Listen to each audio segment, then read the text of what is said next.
I'm Ben, this is Bike from the Brink, and today I'm going to show you how I do the little fuel test on the carbs before they go on the bike, make sure all the seals are holding, the float balls are holding.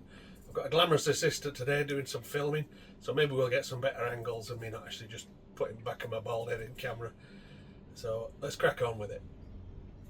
Are you filming this? Yeah. Right. So first job, I want to see what's going on under these float balls, and as it stands I'm still waiting for the float ball gaskets. They might come today or tomorrow, I don't know, but I just put these on to protect them from getting any crud in there. So I'll pop these 6 off and we'll carry on from there.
Right, there, we're all done, they're all serviced and lovely and clean, and you can see these floats are all dropping down into their relevant positions.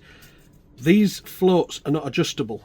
On a lot of carbs, and most carbs I've found, there's a little metal bit you can bend here and adjust your float height, and it's faffy to do it, but it's quite important. A critical point that a lot of people miss. These are not adjustable, so you just have to have faith that Honda got it right and nothing's moved. So this is the normal fuel line, goes into a T into both sides. I've connected up an IV fuel line. Camera woman's got lag. There we go. IV. Just going to let this run in at gravity feed. That should come in at more pressure than it would on a bike, because the fuel pressure on gravity feed is relative to the drop, and the tank only sits a few inches above these carbs when they're on the bikes, and that's at about 3 feet. So I'm going to turn this tap on now, and we're going to look for leaks. Now, all being well, it shouldn't leak from any of these joints. These are the ones that are going to leak the most, and what we will do later on, I'm going to apply a little bit of pressure, just out of curiosity really, to see where the floats pop off. I'm not seeing any leaks yet. How much fuel have we drained? I should have looked before I turned it on. So right now I'm going to lift a float and just let it bleed a bit of air out of the system. In fact, I'll do the ones that are furthest from the pipe. Did you hear that? We'll do this one.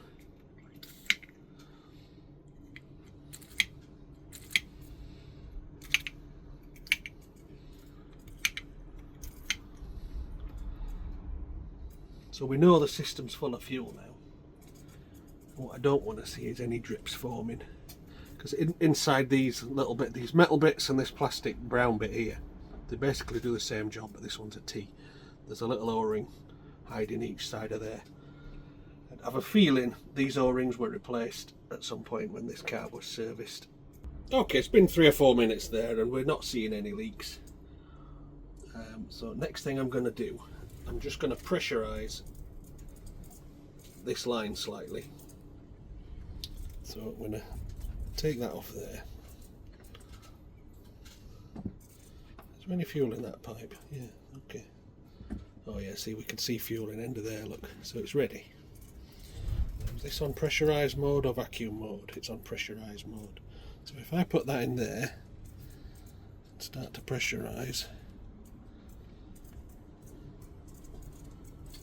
what we're at there now, oh, that's more PSI than I'd expect. So if it's going to leak from there, So I'm watching for the gauge moving, I'm watching for any leaks around these. I have a feeling if I give it much more than that, then one of these float balls will blow off. Because they're held under gravity at the minute, because they're upside down.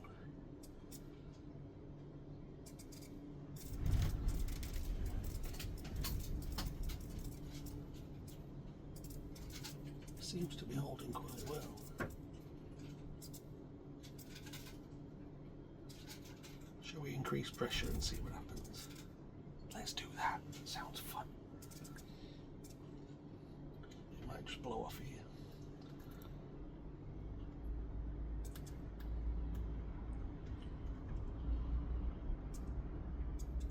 Yeah, so I think the float balls there, they're not holding much more than we've got a leak. Have we got a leak? Ah, this one's dribbling fuel under pressure. Can you see it bubbling? Oh yeah, there. Yeah. Cool. Yeah, I think that was an air bubble actually. We'll pressurise it again.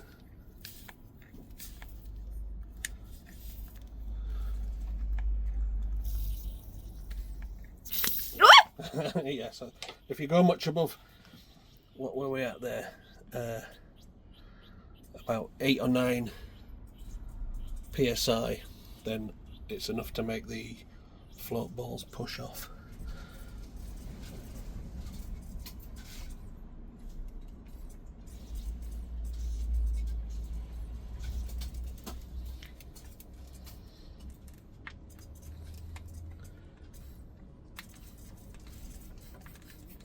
It's not moving. We've got a big leak somewhere. No, that's why. That's come off. I said it might. I'm satisfied with that. That was holding, well, it was on half a bar, so that's what's numbers. Half a bar is about 7 psi, isn't it? Yeah, 14. But yeah. So yeah, so it was about that. And I'm happy enough that that didn't push fuel out of any of these O-ring seals. So it's passed its test. So there we go, I'm happy with that. That's about 7-8 psi has caused the float balls to lift, but there's no fuel forcing the way out of those O-rings, which I'm happy with. An interesting one I've just come across, looking at my statistics on YouTube. 1% of the people watching these videos are subscribers. So can we try and get that up a bit? Can you just click the subscribe thing and do that? And the other thing, apparently nobody watched a video of mine that was under 55 years old. So drop in the comments your age, because I think YouTube's lying to me. Surely somebody under 55 is watching this. Anyway, that's enough for today. Thanks for watching. Bye.